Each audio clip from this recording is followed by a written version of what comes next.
Olá, bem-vindos ao IMIP Educa Global. O nosso objetivo é compreender diferentes concepções de saúde global e seus determinantes, identificando, discutindo e buscando propor soluções para alguns dos principais problemas de saúde que o mundo enfrenta hoje, sempre fazendo a conexão do que acontece no localmente, com o que acontece globalmente. Da nossa conversa de hoje temos uma honra e o prazer de ter aqui o diretor executivo da Academia da Organização Mundial de Saúde, Dr. David Atchoarena. Nós falaremos em inglês mas teremos aqui as nossas legendas em português. So, Dr. Atchoarena, it's a great pleasure to have you with us. So thank you so much for accepting this invitation. Thank you very much. It's a pleasure and an honor for me to have this opportunity to engage and share with IMIP Educa Global. Oh, thank you so much. Well, the first, we always start, and you have now a very important role in global health, leading the WHO Academy. But we always start with, the person's trajectory and a little bit of your journey. And tell me a bit about it. From a degree in economics from the Université de Paris-Sorbonne to lifelong education at UNESCO, sometime in St. Lucia, can you tell me a little bit about your trajectory and, early influences and then how your career took shape? Yes, thank you. It has been a very long and rich journey, indeed, starting with studies in economics, but eventually with a specialization in development economics and in economics of education, which actually led me after graduation to work in St. Lucia, which is one of my two home countries with France, where I worked in St. Lucia with the Ministry of Planning to lead an initiative for providing training for young entrepreneurs. So it was really an initiative to promote and support entrepreneurship from young people. So that was a very rich experience that kind of exposed me to, I would say, the challenges of development in a small island developing states, and also in reflecting on how capacity building can actually contribute also to economic development. And that was followed by another experience back in France, that time with an agency of the Ministry of Education, an agency for lifelong learning, which was engaged in providing capacity development support to the regional councils in France. It was the start of the decentralization policy, and the regional councils were actually receiving a lot of new responsibilities in the field of education, vocational education, and training. So I was able to actually engage with several regions in the country, including, in fact, with French Guyana, which was, of course, very close to Brazil, where we also looked at the specific challenges and issues related to immigration, and how also to facilitate through specific training programs the labor market, but also more broadly the social integration of migrants in French Guyana. So that was, this first step in my career. Then eventually led me to work with UNESCO at a time where UNESCO was developing a program on education and educational planning in small island states, which corresponded also to the topic of my research for my doctoral dissertation. And that gave me the opportunity to join UNESCO, first in a an institute for capacity building for educational planning. So that's where I worked for almost 20 years in different capacities before moving to headquarters to lead the division for higher education, lifelong learning policies, and eventually be responsible for the UNESCO Institute for Lifelong Learning in Hamburg, in Germany, where actually also we had a lot of contacts and collaboration with scholars and colleagues in Brazil, where I would say the spirit of Paulo Freire remains vibrant, and there are many also interesting initiatives that we are contributing to actually promote adult education and use adult education as an instrument for sustainable development, which is valid in all dimensions of development, including for health. And this is what actually drove me to this now new position as Executive Director of the WHO Academy, which is a new initiative and a new instrument of WHO ready to further promote access to lifelong learning opportunities for health professionals and more broadly for the health sector. So I'm very privileged to be able now to kind of transfer and apply a lot of thinking and experiences that I contributed also to develop and implement within the framework of UNESCO, now in a specific development area in the health sector, which is, of course, with education, one of the key pillars of human development. Well, thank you so much. I mean, if the fact that you've just mentioned some of the topics I've I've already listed here, and perhaps it reminds me that I did my PhD dissertation thesis. I went to Ethiopia because of the meningitis belt. We met in Paris at Institute Pasteur. I had the pleasure to meet you, and I still have your card, I think, with me, old style as we do. And it was a pleasure to meet you. And we were talking about meningitis, and I was in Ethiopia for the meningitis study. But one day, a doctor came to the hotel I was staying and said, "I want to speak to the Brazilian who was around." So he came to me and he said, "Well, I'm the doctor in charge of the HIV/AIDS program for southern region of Ethiopia. And I'd like to meet someone from Brazil because the most important person for my job is Paulo Freire." That's what he said to me. Because at that time, education and adult education and empowerment of people was sort of the first and most important tool to change the people's health. So to me, it fits very naturally. And I think it's a strong, what you're saying is a strong demonstration of this interconnected world of education and health. and I told him, well, not only Brazilian, but I'm from Recife, actually the birthplace of Paulo Freire. So let's talk. And we'd spend the whole morning talk about it. So thank you so much for that. And you also talk about the intricate relationship between development and education, very often on discourse. But you've witnessed it. And actually, you are a protagonist. You've changed, you've contributed to development of many different countries and communities. Tell us about some of these positive experiences. What lessons were learned along the way? It's indeed a very important, but also a very complex relationship. I mean, there are a lot, of course, of not only discourses, but also studies about this link. I think that we've maybe spent a lot of attention and time in reflecting on how education is actually contributing to enhance the contribution of peoples to economic development, through better productivity, higher services, including in the health sector, which indeed is an important element.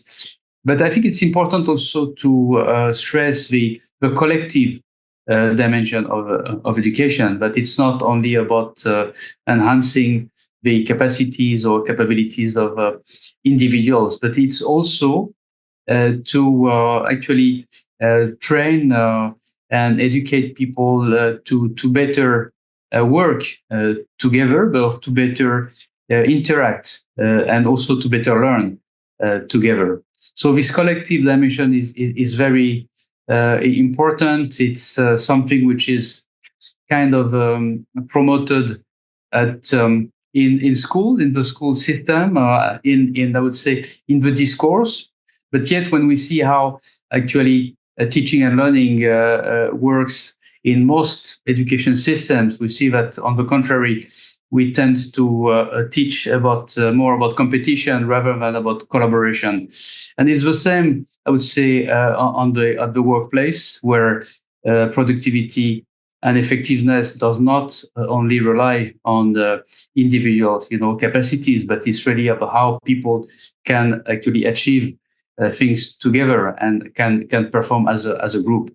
And we see that, of course, in a very clear way also in the health sector, in the way hospitals, operate, and how in an emergency room, for instance, all the professionals, the surgeons, the anesthetists, the nurses need really to work together to actually save the patient. So I think the health sector is also a very good illustration of the need to have this kind of dual perspective and approach in terms of strategies. Of course, it's important to give opportunities and to enhance the capacities of individuals, but it is equally important to have this collective, approach and vision of learning. And we try at the Academy to actually embrace this duality of perspective and to work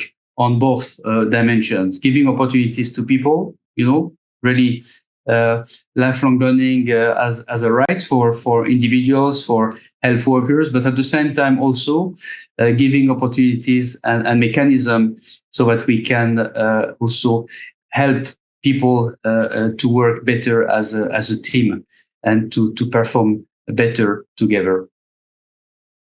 Well, fantastic! It's interprofessional education, and that's something which is so important, and as you mentioned, so critical for the final benefit of improving people's health, maintaining health, improving health, promoting health, and also taking care of people's health in health facilities worldwide. And you've worked in multilateral collaborative agencies like UNESCO and now WHO.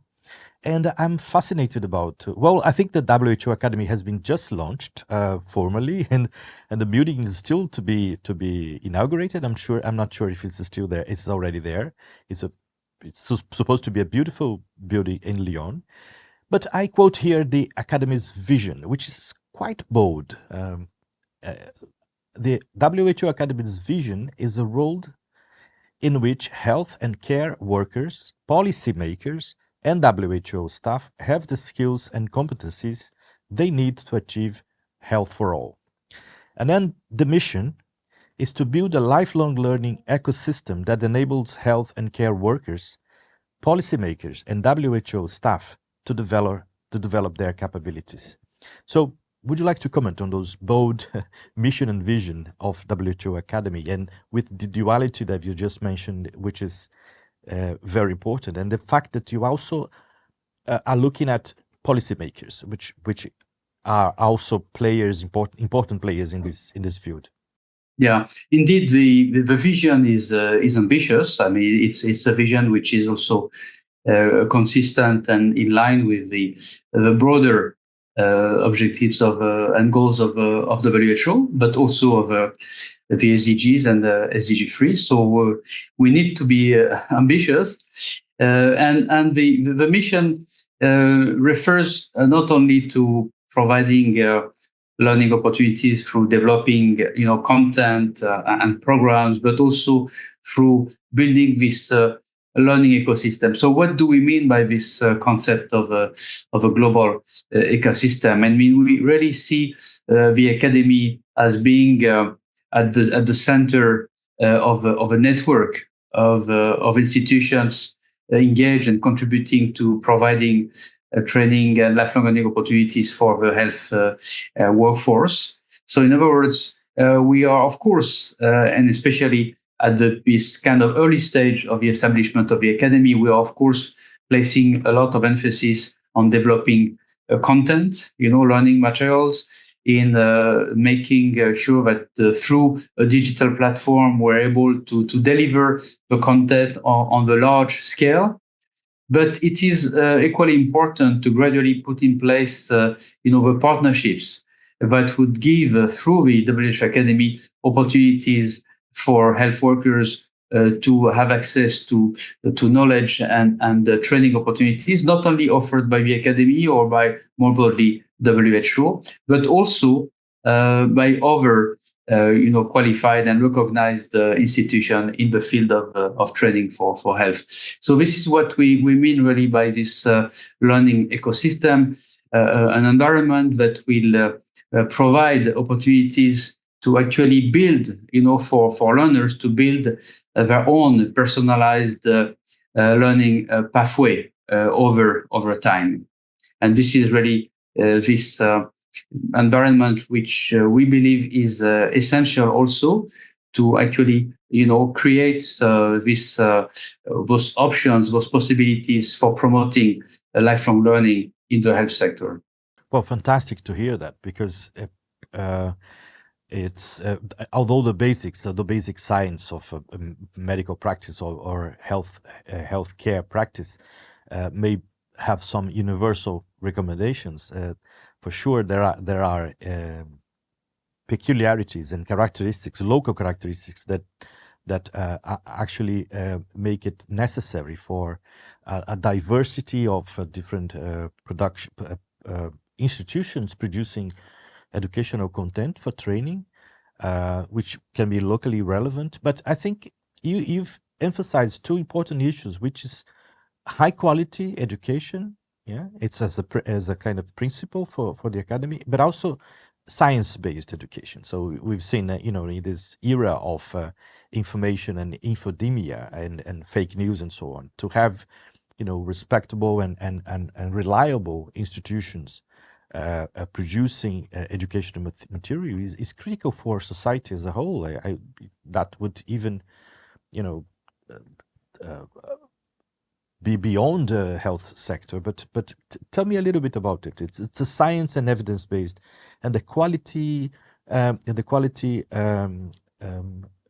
requirements that you have developed at the Academy. Yes, evidence-based and science-based education content is, of course, a key, a fundamental principle for WHO and for the WHO Academy.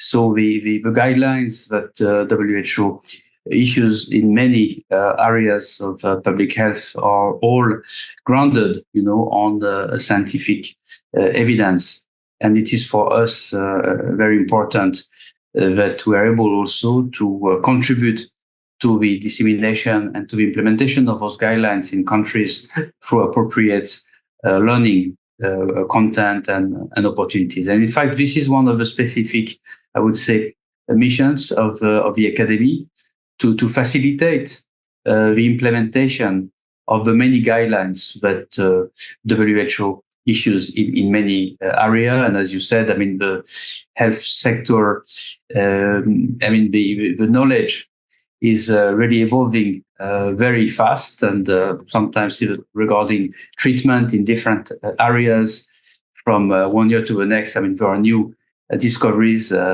which are found. So there is a need to update those guidelines, and there is also a need to provide support through training opportunities and training materials to specialists in countries, so that we can adequately and effectively implement those guidelines. So that's a very important element for us, and it's also for us to offer, to the global health workforce, to offer references, content materials, which indeed are trustable, because they are coming from scientific evidence. And for that, we have established a very close collaboration between the academy and the science division of WHO and with the chief scientist. We are also in that context developing a strong quality assurance framework for the academy. The organization WHO has a quality of norms and standards department, which defines, really is the main element for ensuring consistency and in the normative work of the organization, which is, of course, a key. WHO is a normative organization, and this should also apply in the field of learning and training. So we are developing a quality assurance framework which is aligned with the broader principles for quality assurance developed by WHO in other domains. And this quality assurance is actually monitored also in its implementation with the Department of Quality of Norms and Standards. So that's important, and we want also to through that mechanism to ensure that the content is of our programs is of high quality, not only because it's based on scientific evidence, but also because from the point of view of pedagogy, and learning principles, it is also, I would say, as effective and as relevant as possible, considering that it is meant to actually benefit specific target groups. Adults working and adults working in the health sector. This is the core, really, target group of the academy. Of course, frontline workers are kind of the immediate, target group for us. But as you underline, we also want to reach and to develop content meaningful for decision makers. And in fact, at the moment, we are designing and developing a line of programs around the leadership at different levels of the sector and for different categories of decision makers, because of course the formulation and the implementation of policies is also key for facilitating and ensuring that first of all the quality of health and the access to health services is as adequate and as high as possible. But also in terms of learning, it's important also that the policy environment be conducive to the development of this culture of lifelong learning, which is not only about producing content, but it's also about putting in place the mechanisms for providing the incentives, for facilitating also access through adequate financing, also in terms of availability of time for the health workers. So there are a number of I would say parameters that actually are key for facilitating access to lifelong learning opportunities, which have to do with the policy environment. So this is something also that is very important for us to promote, to unlock, I would say, through adequate, not only training programs, but also what I would call policy learning, policy sharing, activities and opportunities for decision makers at different levels, at the national level, of course, but also at the local level. And it's important for us to also look at how decisions are and I would say resources are managed and implemented at the local level. In many countries, local authorities have a lot of competencies as part of a decentralization framework in the field of health.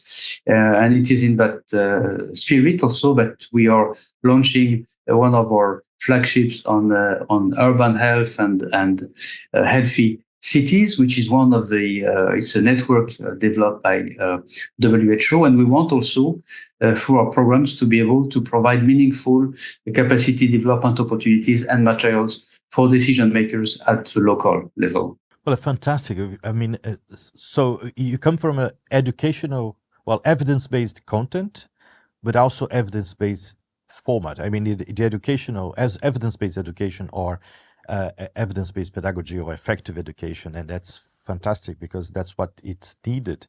So the resources are better used. And I've been, Dr. Atchoarena, myself, I've been involved in the frontline work as a pediatrician and professor of infectious diseases. I've done some academic work on the bench and the bedside. I've been at the Ministry of Health at the Department of Science and Technology, and for a long time, for 8 years, as a municipal health secretary. So I've been in different places, and the breadth and the scope of what the WHO Academy is proposing to do, it's so important because health care and planning, as you really mentioned, happens everywhere, and you can have very well trained frontline personnel, but if they don't have the incentives or the conditions to practice to do the best practices, then they eventually move elsewhere. They work for the private sector. They go elsewhere. They may even immigrate to other countries. As we know, this is a major issue in the world at large. So thanks again. And you've mentioned some of the flagship initiatives. We started with the city health, the Healthier Cities initiatives, but there are other flagships. I was especially apart from city urban health initiative, you have the One Health initiative, the biomanufacturing initiatives. Would you like to comment on those as well? Yeah, those are two very important areas as well. One Health, as you know, is I would say it's not a new concept, but it's really it's emerging as now a very topical, subject and approach, which is much higher on the policy agenda in many countries and globally. WHO is part of the quadripartite initiative together with FAO, WOHA, the World Animal Health Organization, and UNEP, the UN Organization for Environment. So food and animals, environment and human health are actually together in that initiative to promote this kind of integrated approach. I mean, we saw that with COVID-19, of course, that this is becoming more relevant than ever. And through the so-called joint action plan, there are a number of initiatives which are being developed jointly by the four organizations, including in the field of capacity building. And indeed, the Academy is contributing and will be developing a line of activities and initiatives within that framework to be able to really first of all, reinforce and provide additional resources in the field of One Health, and also, intensify the dissemination of programs at all levels of responsibilities and decision making, including, in fact, at the local level, because kind of mainstreaming the One Health approach in public policies at local level is also a very important element and dimension of the implementation of the One Health approach. So it's interesting, but it's complex at the same time, because by definition it is not only a transversal really approach, but it is a transdisciplinary approach which is needed. So it's not only about bringing experts and specialists from different sectors to work together, but also it's in each sector to promote a new way of actually analyzing problems and developing solutions. So it's really it's a journey, and we hope and we will try at the WFH Academy also through capacity building, through facilitating exchange of experiences between countries to be able to support this movement, which is very much needed. We know that they are, although it's recognized as a very important approach, also in the context of climate change. We know also that it's a complex topic, that there are also obstacles to its implementation, including institutional and sometimes political obstacles, as we saw, for instance, in the discussion recently during the World Health Assembly on the pandemic treaty. But it is much needed, and we are making, I would say, incremental progress, but there is some progress, and the Academy will continue, not only continue, but further actually engage in this area and develop new initiatives and play its role within the quadripartite. Well, that's great, and I guess you've emphasized the very important topics and the complexities of dealing with this, but the role that the Academy can have, I mean, in terms of spreading the word, the evidence and education of frontline professionals and health policymakers, it's so important. The more people learn about climate change, perhaps you create a better environment to promote changes in policy making and practices. But for the clinicians that might be listening to me and to us at this conversation, I just would like to give an example of this relationship of One Health. And I remember, as a pediatrician and a professor of infectious diseases, we take a lot of care in terms of teaching how to best make use of antibiotics for children. So be very, very specific and use it carefully because of the antimicrobial resistance problem that we have in the world.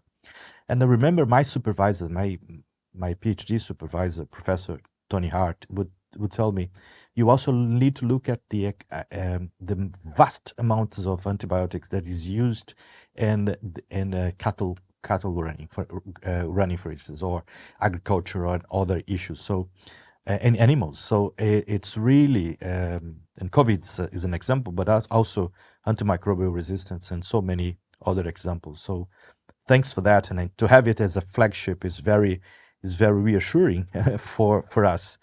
And the other topic I would like you to comment, because it has to do with one of the trends that is also being discussed worldwide, which is decolonization of the relations or multilateral relations. And I guess the biomanufacturing approach and initiative is quite important in that area. Would you like to comment on that? Indeed, to a large extent, this is also a topic that received much more attention following the challenges we actually observed and suffered from during the COVID pandemic. There is now really, I would say, an international recognition of the fact that the production of medicines, and in particular of vaccines, need to be better distributed, across regions and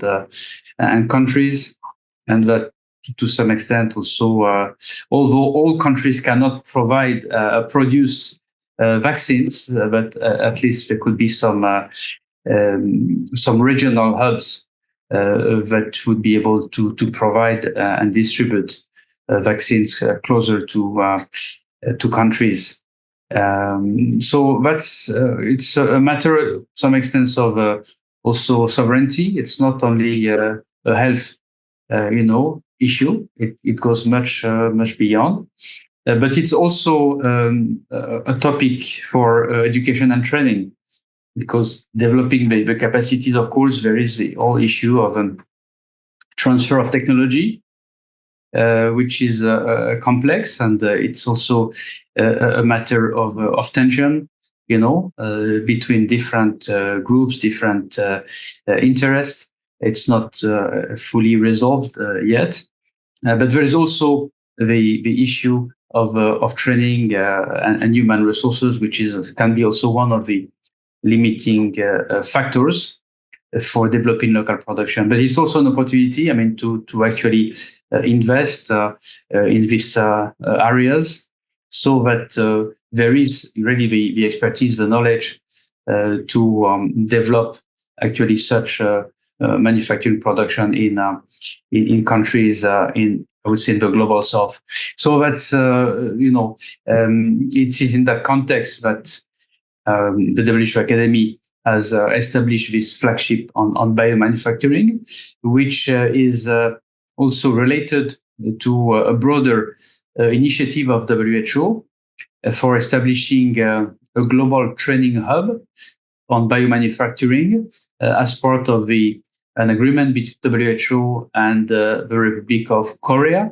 So we are establishing this hub in Seoul. It's already partly actually established. Some of the training programs have already are already taking place. And within that framework, the WHO Academy provides precisely the quality assurance elements for the development of the programs and for the development of the assessment framework for the program. So we want really to, it's an important initiative. We want really to expand this. And in particular, we are now looking at the many initiatives taking place also in Africa, partly with WHO, but also with other actors, to see how we can contribute also with other, institutions and stakeholders like CDC Africa, the African Union, to support also this very strong movement taking place in Africa to be, I would say not self-sustainable, but at least to have a higher level of independence when it comes to the production and the distribution of vaccines. So it's part of a broader project, a broader vision, which has not only, I would say, dimensions in terms of health or education, but as you indicated, that has also a broader implications in relation to national sovereignty and in relation to the degree of dependence between the North and the South.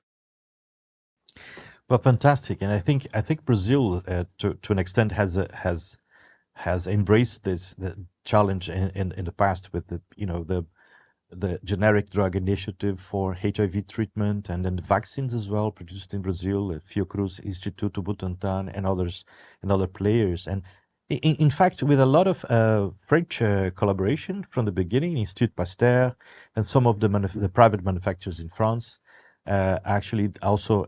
So it's very good, and I feel very optimistic about this happening in other parts of the world that need those capabilities and those so that we can have a more balanced and less unequal world in terms of biomanufacturing. So thank you a lot for this as well. And perhaps, to move on, I would like to, I know you're just going to for your holidays, and thank you again for this.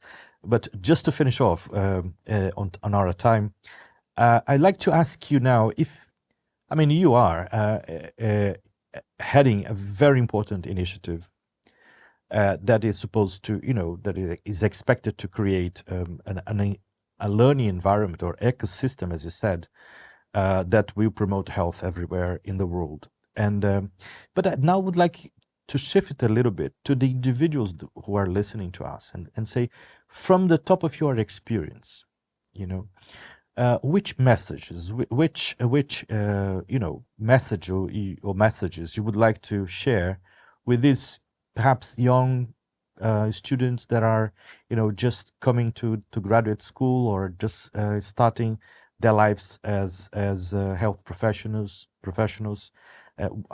What would you tell them at the height of your experience and expertise? Tell them first of all that they are, very privileged in a way because they made a choice of working in a very dynamic, sector, a sector where, the working conditions, the technology, the know-how, all that is changing very, very fast. So it's also a very fascinating sector. Of course, there are many issues in the health sector, and we see that we are far from actually meeting the goals and the targets, the health-related targets of the SDGs.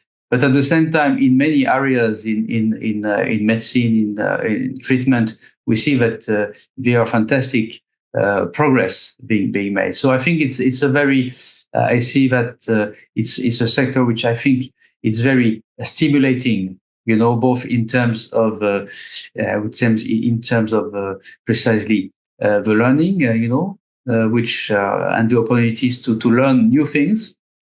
But it's also very stimulating, and because it's really at the heart of of people's life by definition. I mean, we're talking about really something which is very essential to people. It's also a sector precisely with the One Health approach and with all the now connections that we see between the human health and other, dimensions of sustainable development. But it's a complex, but it's a rich also vision that actually they can adopt and develop, through this recognizing those interconnections. And it's also, again, I would like to stress that learning is essential. I think that in the health sector, we see really it's a demonstration. I think that lifelong learning is a must, that you cannot stop learning. If not, you're no longer relevant. But I think it's also a field and an area where you see the impact. You see that actually learning matters, that learning can save life. And you see that, in a very concrete way, which is not always the case in other sectors. So in a way, I think that they are very privileged. It's also an area that we know that where the needs are very massive. We know that there are a lot of deficits and gaps, in terms of the availability of human resources in health sectors for many, in many occupations. So it's also, they made a choice which is important for the community. It's really an important service for the community to have chosen this field of work. And through their engagement, they can contribute not only to actually improve the life of their peers, but also actually contribute to make our societies better and more, I would say, more human in a way. I mean, better in terms of improving also our capacity to live together. Well, thank you so much. And if you allow me, I would just, it seems to have a perfect fit to a phrase, a motto of our founder, the founder of IMIP, Professor Fernando Figueira, used to tell his students, when they were approaching the graduation ceremony, always formal graduation ceremony, and he would tell them that a doctor never stops learning. So the graduation ceremony may be a ritual of transition, but the doctor never stops learning. But now from you, and of course he expanded this essence of this message to all health professionals. But I think we can learn from you, and at the height of your responsibility and expertise. And if you allow me to quote you yourself, I'm lifelong. Yes. Lifelong, yes. Yeah. Lifelong learn. So I'll repeat that so that you can work with that an addition. So lifelong education saves lives, and that's the whole of WHO Academy. And thank you so much, Dr. David Atchoarena. Thanks to you, and thanks to all the listener to this, to this program. Thanks for the opportunity. Se você curtiu esse conteúdo, acesse nosso site e fique por dentro de mais materiais gratuitos, além de cursos que farão toda a diferença na sua formação profissional.